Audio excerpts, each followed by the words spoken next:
An empath has to constantly question, is this mine or someone else's? All of a sudden, you feel anxious. Your initial reaction is, oh, I must be anxious because there's this thing I have due, or because something's not right in my marriage, or, something is wrong here, right? Okay, I'm feeling anxiety. Is this mine or is this someone else's? And then it becomes a superpower, right? And not something that you're at the effect of. But you have to start if an empath, you have to constantly question your feelings. Are these mine or are these someone else's? And when you know they're someone else's, maybe it doesn't feel as bad. You're not attached to them. Oh, that's that. Okay, that is not mine to hold. Hello, Better Together with Maria Menounos fans. It's not Maria Menounos.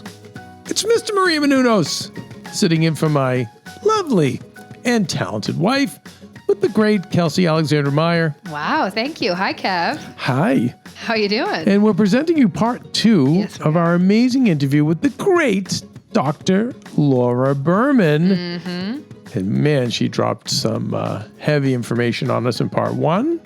Life-changing, dare I say, Kelsey. I agree. For anyone who believes in ascension syndrome or is feeling a little off in these times, I think she provided us with a lot of clarity. Yeah. And then in this episode, even a better understanding of people, relationships, and if you're an empath, how you can survive or cope better. Maybe even thrive. Maybe even thrive. All right. Well, we're just gonna let the interview speak for itself, and then we'll come back with some closing thoughts. How does that work for you, Kelsey? I think that's great. Enjoy, you guys. Okay. Love languages. Yeah. We're just hitting the list. Yeah. You want to walk us through them? Yeah, walk us through them. Well, let me see if I can remember them all. Help me remember. There's gifts, Physical touch, words of time. Affirmation, quality time, acts of service, and I think that's it. There are 5 love languages, right? Mm-hmm. And there's even a quiz. This all comes from Gary Chapman's book, The 5 Love Languages.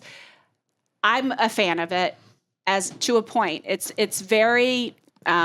It only takes you so far, but it's unbelievably powerful, and it's great to do even on your kids. Like, it has helped me so much to know what my kids' love languages are. And by love language, we mean how your children or how these other people communicate. How your partner, what lands as love to them, right? Oh. So when I love my husband, and do loving things toward him, my natural instinct is going to be to love him the way I like to be loved. That's what occurs to you, right? Right. I would love it if someone, scratched my back, so I'm going to scratch his or whatever. I would feel really loved if my partner made this huge romantic gesture, so I'm going to make it to you. And I hear this from couples all the time, where they're like, she keeps saying that I need to be more romantic and I need to show her more love, and I bring her flowers once a week and I call her, but that's not her language of love, right? So understanding how each of you experiences and feels loved informs you so that you understand, like my husband's, which is not at all mine, are words of affirmation. So I learned how to be really skilled at giving very robust appreciation and giving a lot of it, because every time I do, he feels loved. And that's his language of love, right? For me, it's physical affection and quality time, right? You kind of have a primary one and a secondary one. But I would encourage you, and I know, we only have so much time. I could talk for hours about this. The 5 love languages is a great place to start. But I also encourage you to explore Eniograms and human design. Oh, the best. Let's discuss, please. We had a human design girl on. Oh, it's so much fun. Oh my God. And that really was a profound shift for me. And I only discovered human design in the past couple of years. I am a generator. Okay. Can we back up on define what these things are? Kids. Okay. Sorry. So human design, and people can listen to the podcast Yeah. you did. Okay. So human design is it's based, all of these things. So human design is kind of based on your birth date and time. It's almost like an astrological sign, but it's so much more robust.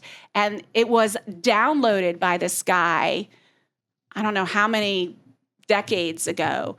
And it takes into account, it's this crazy complex algorithm sociological, anthropological, cycle. I mean, it's kooky. Like this person had a visitation or something. I don't know how he came up with this. And when I tell you it is insanely accurate and unbelievably freeing, because so there are different types. There are manifestors, generators, projectors, and manifestor generators, right? And what happens is because of society, because of our family, because of our stories, whatever, we want to be a certain thing, right? Like a projector who is someone who is more like in the support role, someone who really is designed to, like, I think you're probably a projector. I think so too. Someone who is in the background, who is supporting, who is making all the things behind the scenes work. But what's important about that is that if you're a projector who has a story, you should be a generator or a manifestor generator. Like a generator is someone who just loves the ideas and comes up with all this creative inspiration and has all of these ideas and things they want to share and things they want to create. But they are not at all a projector. You know, they are not at all in their genius when they're doing the logistics of their lives, right? And so a generator really needs a projector, and a projector really needs their support to be acknowledged and their advice to be valued. And so you start to really understand what's important to you, where your strengths are. And so when you understand that not only about yourself, but about your partner, like I have a producer, Sam, on my podcast who is a projector. Thank goodness, because she's an amazing projector. And so I make it a point to not only listen to her advice, because projectors have amazing, intuitive, and smart advice, but I articulate my appreciation, because projectors really, they want to be listened to and have their advice valued. That's a huge part of their self-worth and their job satisfaction and everything else. So I make it a point, even if I'm thinking it and wouldn't, or, oh, that was good, or I would listen to what she said and go on to the next thing. I try to make it a point to be like, yeah, that's really good advice. If I think that, obviously I don't blow smoke up her butt, but that's an example. So when you understand that about yourself, your partner, your children, now the Enneagram is a whole other story. Okay, backing up on the human design thing, can you be more than one of those things? I know people who are, no. We have strengths in all of these. If you go to, if you just Google human design, I don't remember the name of the website. I just did a podcast on my show about this and I put it in the notes. But if you go, there's a website where for free, you just put in your My Human Design. Yeah, myhumandesign.com or .org. Yeah. If you just go there and put in your birth date and location and time, it gives you a whole report on what you are. And it doesn't mean you don't have the other things too, but this is your sweet spot. And it helps you release those things that you've been trying to do that you just aren't good at or aren't working for you. It helps you really step into your genius and claim it and understand it. And it helps you understand the people you care about better also when you learn what they are. Got it. And projector, manifestor. Yeah. And what's a manifestor versus a generator? They're both, I know it was crazy when we did it because Maria, Pooja, and I are all man gens. So we're all manifesting generators. Maria and my chart was like wild similar. Yeah. And we both were like, yeah, that makes sense. But it makes sense because a lot of our geniuses are the same, which sometimes doesn't work for us. Right. But thank God you have the projector here. But truly. So, yeah, they're all just slightly different. Like Dr. Laura said, it's fascinating because, like, obviously Maria and I are both man gens, but also we can. But what is a manifestor generator is someone who has all the creative inspiration and the ideas and everything and makes that shit happen, manifests it. Can kind of be thrown into anything. Can be thrown into any situation and do well and makes it happen. And generates the... Yeah. Right? The generator is someone... I really wanted to be a manifestor generator. That's what I was trying to be. And I would get so frustrated because I would have all this creative inspiration and all of these ideas, and I would start creating them, but it wouldn't necessarily manifest all the time, right? It wouldn't manifest into a book or a show or So you're a manifestor? I'm a generator. You're a generator. So you generate the ideas, but you need other people to execute them. When I realized that, I stopped trying to be a one-stop shop. And I started calling in people who can not only deal with the logistics, but operationalize and bring out what I'm creating. Do you think that some of these things, I mean, I guess if it's in your birth charts and your birth chart, but I think some of these things, like I just had to adapt. I didn't have a choice. I had to become some of those things. Exactly. Because someone had to pick the ball up and run. But go ahead. Well, that's what was so fascinating to me about it, because you could totally justify it based on your childhood, right? Or you could justify it based on your soul's journey and what your soul signed up for. And it was so fascinating to me that it actually fits. And I've had my friends do it. I've done it for my kids. I've had clients do it. It fits so perfectly, and it's so bizarre. Yeah. Okay, so now Eniograms. Yes. Enneagrams are ancient. The Enneagram is thousands and thousands of years old. It was brought to this country probably in the 1970s. It is a system of like 9 different types. And there are all sorts, if you Google, what Enneagram number I am, because there's numbers 1 through 9. If you can find these quizzes that actually will tell you what number you are based on this personality test. One of my favorite, and of course here I am with my name, but I'll tell you the title. One of my favorite books that I love, and I learned so much about the Enneagram through, is The Road Back to You, is the name of the book. And if you read it, you will recognize yourself. And what I love about it is that it also shows you what wounds, where your weaknesses are, where your wounds are, what happened to you, or what likely happened to you in childhood, right? So like, I'm a 2, which is kind of the helper, the codependent basically is the 2, right? And what's cool about it, it's on a circle of 1, 2, 3, 4, 5, 9 at the top, right? And then it goes 1, 2, 3, 4, 5, 6, 7, 8.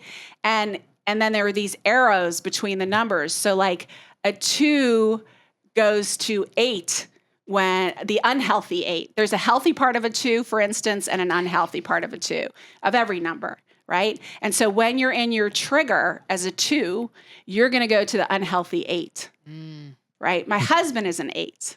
8s are the directors. They are in charge. They are strategic. They have amazing advice. They are in charge, right? And when they're in their shadow self or in their trigger, they can be angry or controlling or critical, right? And so when I understood about him, for instance, because most of the time he's in his genius and not in his shadow, but just like everyone else, right? He goes into his shadow sometimes. And then I would get all codependent and crazy when he would get into his, right? We would trigger each other. When I learned, and I remember reading in that book, and it changed everything. It said, the 8 does not, I'm paraphrasing, but it said the 8 does not need to control everything. They just don't want to be controlled. Ooh. There is a huge difference. Right? Mm-hmm. And that changed it, because I had all these stories like, you're being a control freak. I'm not going to be controlled. It was like that whole battle of wills. And when I realized, oh no, he doesn't want to control me. He just doesn't want me to control him. Right.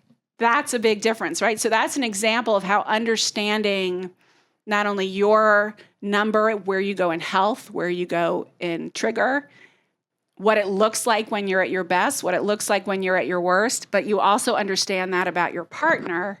It's unbelievably powerful. And this is The Road Back to You, this book you think that's has in the there? book that... It really speaks to me. That's a full body yes for me. Can't wait for you to take it, Kev. Yeah. I'm so curious I what want you to get this book. Yeah. I'm a 7. You're a 7? 7 and 2 is my second. Yeah. Yeah. Wow. And then your kids, right? Like one of mine is a 5. One of them is a 3. Yeah, that's cool. And it helps me really understand them. Dang. Pooja, what are you? Do we know? I don't know if Yeah, I'm a 7, and I'm also a wing 2. You're a 7 too? Yeah, that's wild. Wait, which one is the 7? I don't think I know. Enthusiast. Oh, the enthusiast. We don't like right. being bored. We do not like to. Pooja and I are so similar. Our it's human crazy. design charts were basically the same, except for maybe 2. What's Maria? I think she may be a 3. I don't know what her Enneagram is actually. 3 would make sense. But I'm going to take it over to Kelsey now, because see how Kelsey, like, I'm me and Pooja are a lot alike. Then she's like, me and Maria are a lot alike. Then she's like, me and Kevin are a lot alike. All of ours. But no, I'm getting to another point because she's a super empath, and she is. She's not lying. But let's talk about when you're that big of an empath. And you said before we started the interview, when you are an empath, and would you say you're not in control of it? Well, I was accusing you of not being in control of your empath. Right. Because you were saying that when you're in I was asking you what it's like to be coming back to LA from Connecticut, and you were saying the energy is so frenetic here. Yeah. It's hard for me, right? And it would be hard for any empath is always an empath is someone who can feel the feelings of everybody else around them and the collective. And it's an intuitive gift. It's amazing. But it's a very hard life because you're feeling all the shit of everyone all the time. Yeah. And so what I mean when I say you're not in control of your empath is that you are at the effect of all the energies around you. And it doesn't have to be that way. And because most of us never questioned it, didn't even know we were empaths, or have no idea that there's a way to protect yourself, it's literally about putting an energetic force field around yourself is how I would describe it. From the moment you wake up, put yourself in a bubble. Okay, so I want to back up for 1 second, because I think a lot of our audience, the Heal Squad, are empaths, and they're who are not in control of it. And I don't think I am, and I don't think me neither. Okay, so Kelsey, speak for her. So now that we know we're like that, let's start with what do we do to deal with this? Which is wake up in the morning, and we're going to put a protective force shield around ourselves. How do we do that? So before you even get out of bed, you can do this in lots of different ways. As I've continued to build a spiritual practice and a kind of two-way relationship with spirit, God, whatever you want to call it, my name for it is Holy Oneness, I sort of say it as a welcome to the day and as a prayer, right? So I'm opening my eyes to live in the world with love and abundance and connection. I'm calling in my angels and my guides, to surround me, and I'm creating a bubble around me of beautiful, violet, protective light that is like a filter, where only what I want goes out and only what is aligned with the highest frequency of love comes in. And no other energy. And you're doing this in bed? You sit up in bed and do it? I just as I'm opening my eyes, before you pick up that phone or anything else. But you can do it at any time. I just like starting the day that way. Do you speak it? Or think it? Sometimes it depends. If there's no one else in the room, I speak it sometimes, but sometimes I just say it silently. I do find that speaking it out loud, if you can, gives it a little more, to me, it feels a little more oomphy, but it certainly doesn't have to be. And then it's also for an empath, especially, if you think about, like I was saying before, we're all energetic beings. What's happening with an empath, we're all in training or matching each other's frequency until we learn to hold our own, right? And so what the empath is doing is like a ping pong crazy bouncing all over the place, matching, because they're feeling and sensing unconsciously, not to mention consciously, everyone else's energy. And then they're being affected by it and matching it, right? And so you're like an ungrounded electrical cord. You ever seen those where they're whipping all over the place? So it's super important also to ground your energy, right? And I have meditations on my website. If you just go to drlauraberman.com to the Quantum Love page and look at the meditations, super simple. You're just like, it takes a few minutes. You're taking some deep breaths, and as you breathe in, you imagine light flowing in through your body, and as you breathe out, you shoot it out your tailbone, deep, deep, deep into the earth, and kind of ground it there.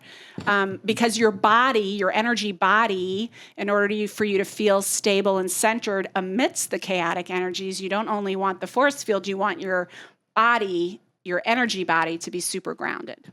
And I've heard people even do it in the shower. Imagine a white light around them in the shower, taking that time to build their force field. Yeah.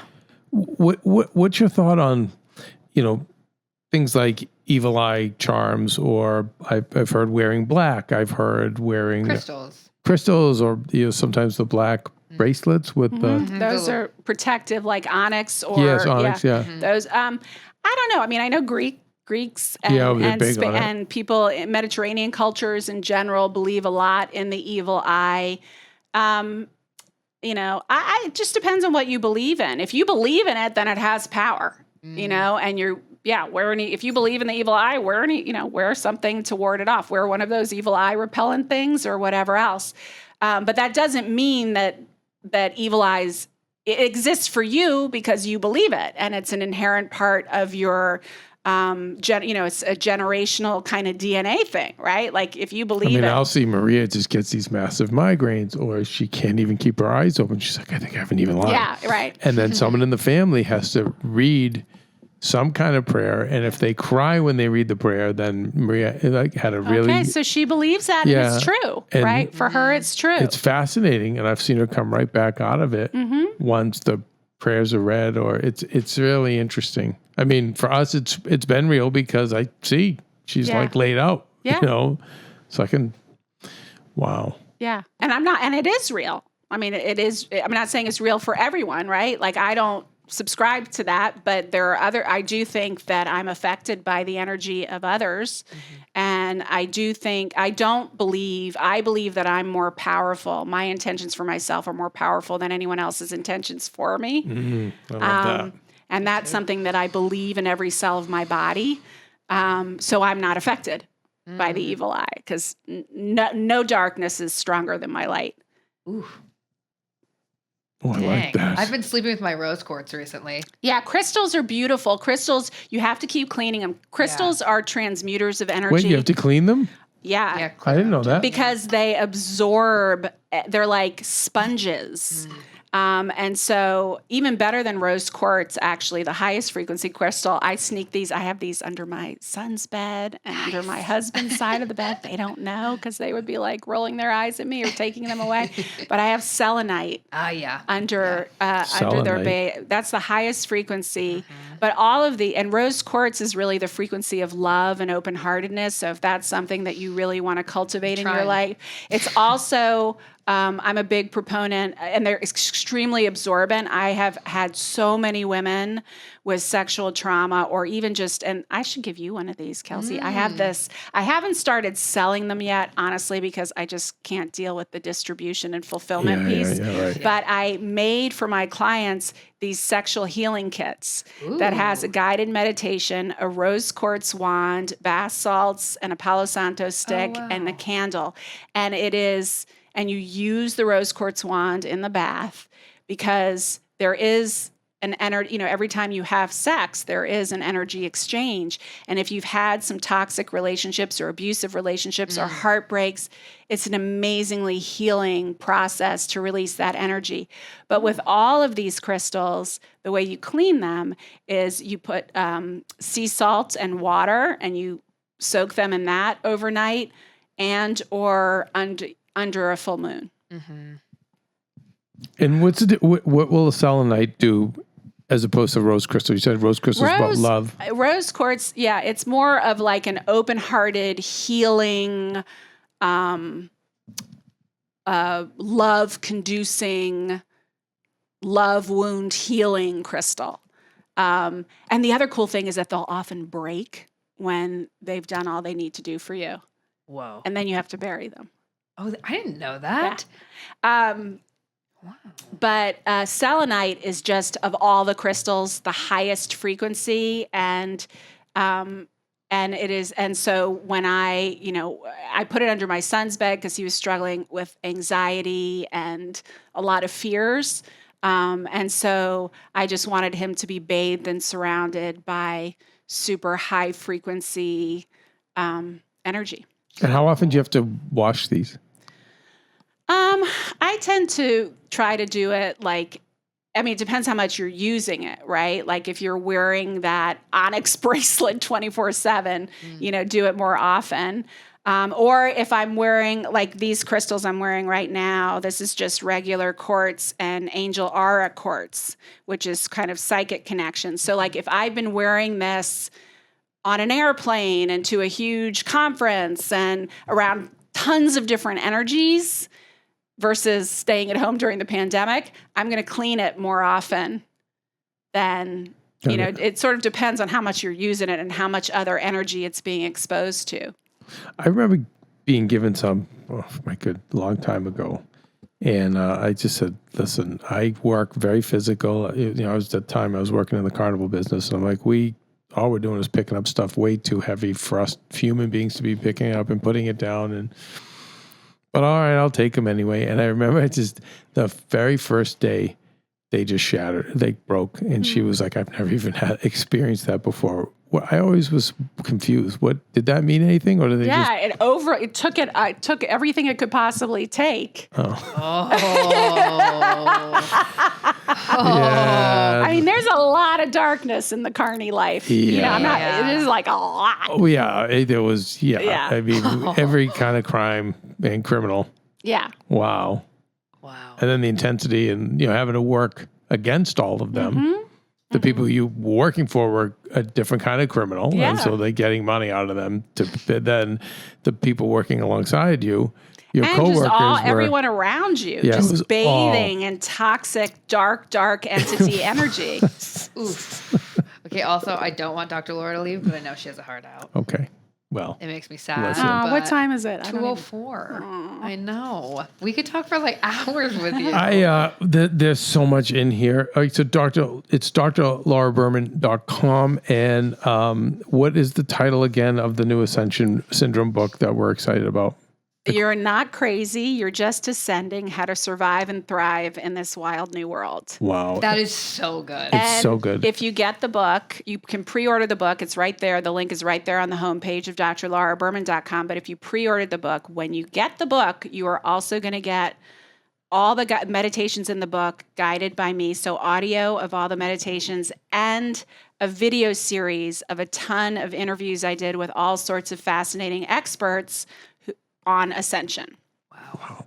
What a steal. Really. It's a steal. So helpful. I'm so glad you did it, and I'm obviously so glad you visited us. Well, thank you for inspiring me to do it. Well, always, and I'm going to continue to do so because we need you in this world. Truly. But Dr. Laura, is there any other advice you do have for the empaths? I know I kind of cut you off on that, but we were talking about, you have your ritual in the morning where you bring in that light and I'm energy. Grounding all day. I'm using grounding crystals. all day. We're getting your feet into earth and nature. Yes, and even just like doing that breath that I talked about, where you're grounding light through you. If I'm going to go into a room with a lot of people, or maybe before you come back to LA, you're definitely putting a force field around yourself.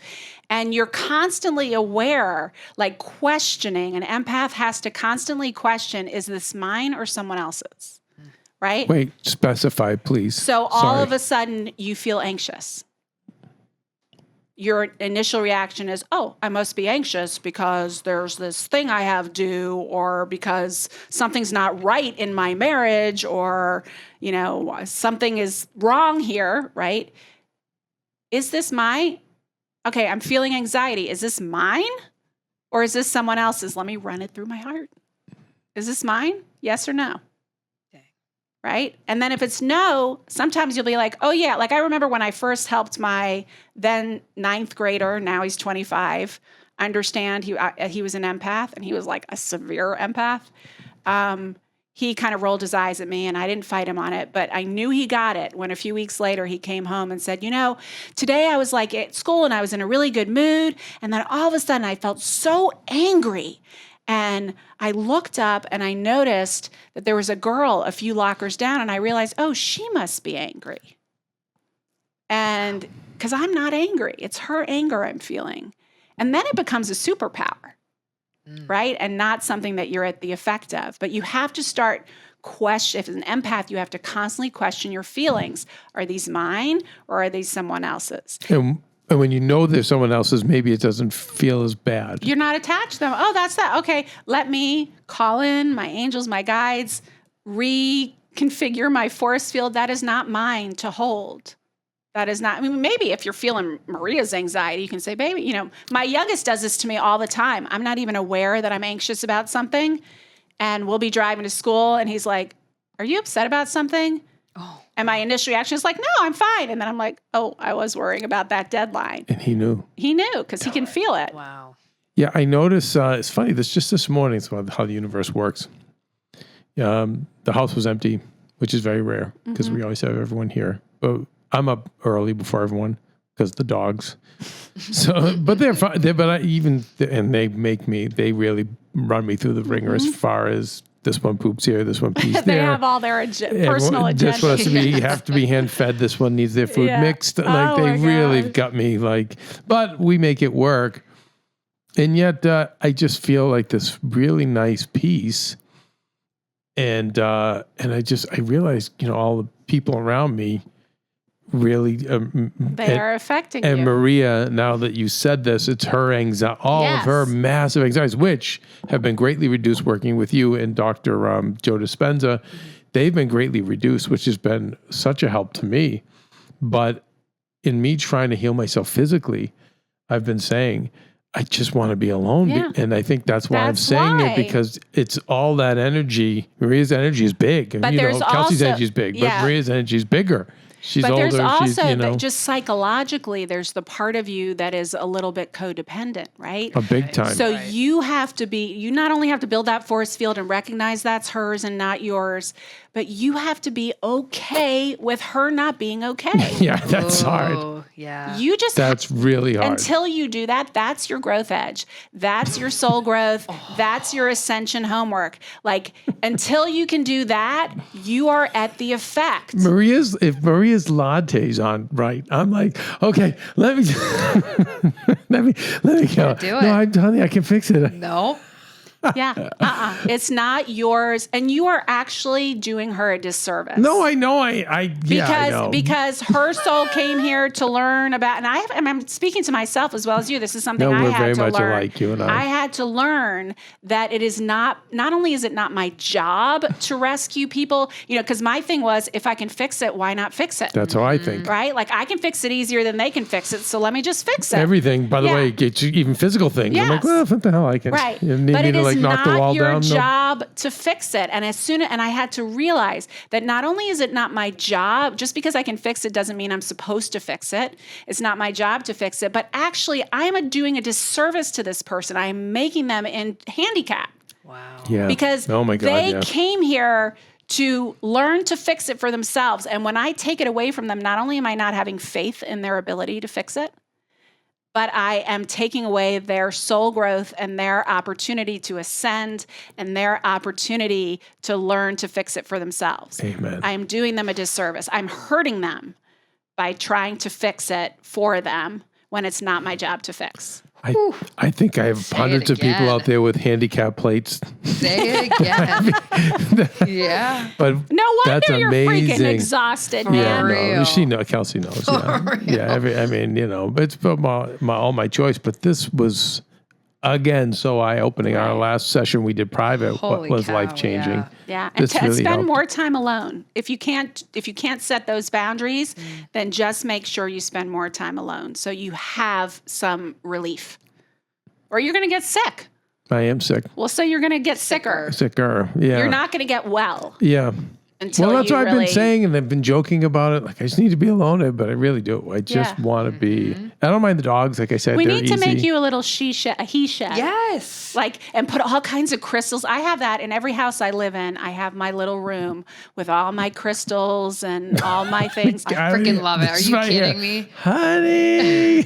Yeah, no. You go there for an soundproofed. hour a day. It's soundproof. There's no intercom. Agreed. No cell phone upon entry. Yeah. Oh my God, this is really so cute too. The way she does it, she's like, "I can't help it. I need you." Yeah. And then part of you loves it. Oh, he loves it. Of course. And you know why you love it? Because you think if she needs you, she won't leave you. That's right. Yeah, I guess Right? with everybody. Well, That's with it the always feels codependent. good to feel. I like it. Always feels good to be course. needed. Yeah.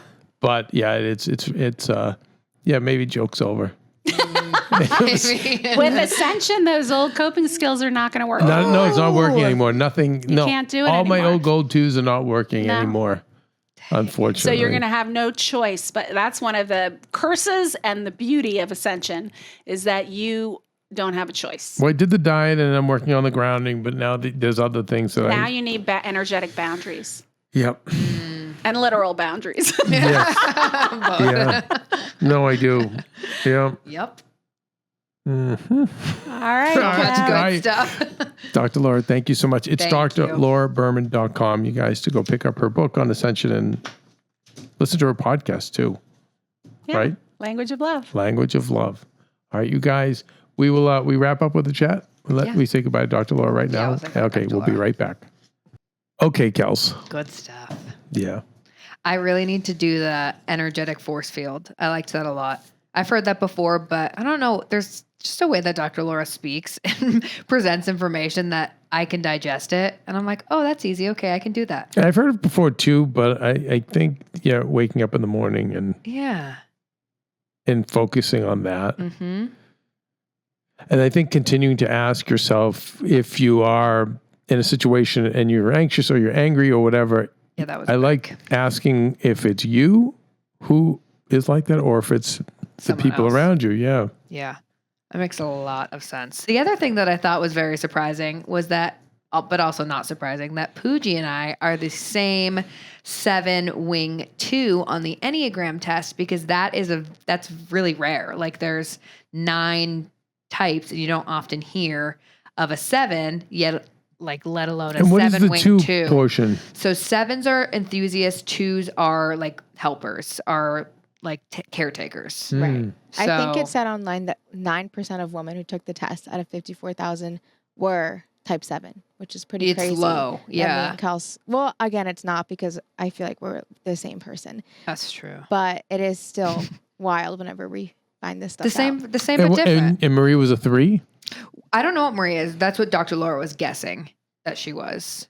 All right. But it's funny because it makes sense, because Pooja and I will always talk. I feel like when I say something, she's like, yes, that's how I feel. And it's like, we see things in each other. Well, and you're I'm both like, passionate about this show, so it shows that you have the same interests. Mm-hmm. But even like the way we think, like the way that what we get anxious about, and the way we kind of go about everything, like our love lives, our regular lives, our family lives, it's really, really similar. Yeah. I think it's nice. Yeah, I don't want you to be stressed, but no, it's great. Yeah, I also thought, learning the love languages for yourself and for other people does really help you. Oh yeah.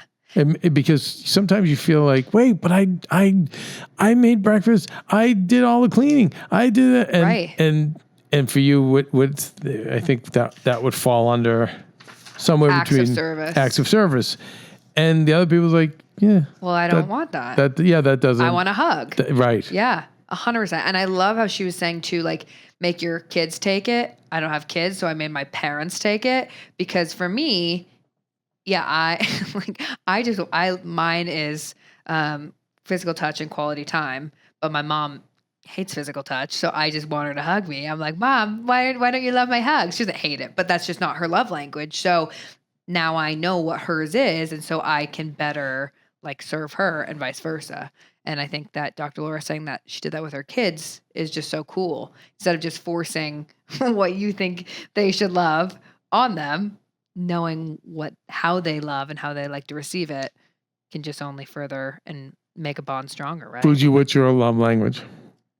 Mine's definitely words of affirmation. I mean, I've taken the test, but words of affirmation. And then quality time is my second. Actually, me and Kels just took a test the other day. Mm-hmm. We did. I feel like yours is definitely acts of service. Acts of service, probably. And probably quality time. Or words of affirmation. You might have words of affirmation. No, words of affirmation. I need that. Yeah. That's why I'm trying to give so much of it, I think, in myself to others, because I want it. Yeah. Yeah. Ooh. Definitely. That's interesting. Yeah, well, we're all a work in progress, are we not? Well, now, but children. Now we know that. Now we can give you good words of affirmation. We don't have to do this show anymore because Dr. Laura taught us everything. She cured and we're done. the world. We're out. She cured us all. No, but this was really helpful, and I'm super excited for her book on ascension syndrome as well. Too. At drlauraberman.com. Amazing. All right, kids. Well, Kelsey, with that, what is the signature outro of Better Together? I don't remember. It is be nice people, make good choices, and be present. This podcast and all related content published or distributed by or on behalf of Maria Menounos or mariamenounos.com is for informational purposes only and may include information that is general in nature and that is not specific to you. Any information or opinions expressed or contained herein are not intended to serve as or replace medical advice, nor to diagnose, prescribe, or treat any disease, condition, illness, or injury, and you should consult the healthcare professional of your choice regarding all matters concerning your health, including before beginning any exercise, weight loss, or healthcare program. If you have or suspect you may have a healthcare emergency, please contact a qualified healthcare professional for treatment. Any information or opinions provided by a guest expert or host featured within website or on company's podcast are their own, not those of Maria Menounos or the company. Accordingly, Maria Menounos and the company cannot be responsible for any results or consequences or actions you may take based on information or opinions.